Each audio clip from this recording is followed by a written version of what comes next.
ചർച്ചകളൊക്കെ ഒരു സൈഡിൽ അങ്ങനെ നടക്കട്ടെ എന്നേ. ഞാൻ എൻ്റെ കരിയറിൻ്റെ കാര്യം അല്ലെങ്കിൽ ഗോളടി യന്ത്രം പ്രവർത്തിച്ച് കൊണ്ടേയിരിക്കുകയാണ്. ക്രിസ്ത്യാനോ റൊണാൾഡോ അവസാനമായിട്ട് 40ാമത്തെ വയസ്സിൽ അദ്ദേഹത്തിൻ്റെ ആദ്യ മത്സരത്തിലും അദ്ദേഹം ഗോളടി മേളം തുടങ്ങി. അദ്ദേഹം ഗോളടിച്ച് തൻ്റെ ബർത്ത്ഡേ ആഘോഷിച്ചു എന്ന് വേണമെങ്കിൽ പറയാം. അൽ ഫൈഹക്കെതിരെയാണ് 3-0 വിജയം. അതിൽ അൽ നസറിൻ്റെ പുതുമുഖ താരം ജോൺ ഡുറാനാണ് 2 ഗോളുകൾ നേടിയത്. തൊട്ടു പിന്നാലെ ക്രിസ്ത്യാനോ റൊണാൾഡോയുടെ ഒരു ഗോളും. അങ്ങനെ 3 ഗോളിൻ്റെ വിജയമാണ് അൽ ഫൈഹക്കെതിരെ. സൗദി പ്രോ ലീഗിൽ ക്രിസ്ത്യാനോ റൊണാൾഡോയുടെ അൽ നസറിൻ്റെ വിജയം.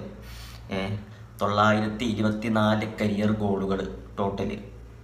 തോന്നുന്നില്ല ഇനി 1000 തികക്കാൻ. ആ അപൂർവ റെക്കോർഡിലേക്ക് ഒരു താരത്തിനും അത്ര പെട്ടെന്ന് എത്തിപ്പെടാൻ കഴിയാത്ത ആ അപൂർവ റെക്കോർഡിലേക്ക് ഇനി എത്താൻ വെറും 76 ഗോളുകൾ മാത്രം.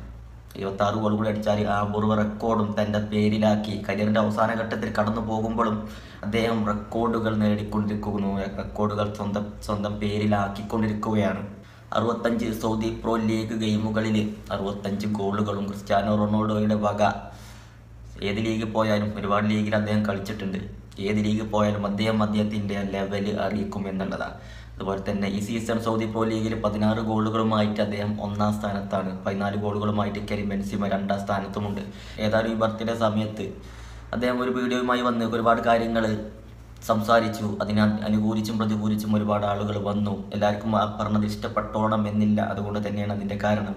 അതൊക്കെ ഒരു സൈഡിലുണ്ട് എങ്കിലും അതങ്ങാൽ അദ്ദേഹം ചെയ്യേണ്ട ജോലി ഈ ഒരു ഏജിലും 40ാമത്തെ ഏജിൻ്റെ സ്റ്റാർട്ടിങ്ങിലും അദ്ദേഹം ചെയ്യേണ്ട ജോലി കറക്റ്റായിട്ട് ചെയ്യുന്നുണ്ട് ഓരോ ഗെയിമിലും അല്ലേ. അതാണ് അദ്ദേഹത്തിൻ്റെ ലെവല്. അതാണ് ക്രിസ്ത്യാനോ റൊണാൾഡോയുടെ ലെവല് എന്നുള്ളതാണ്.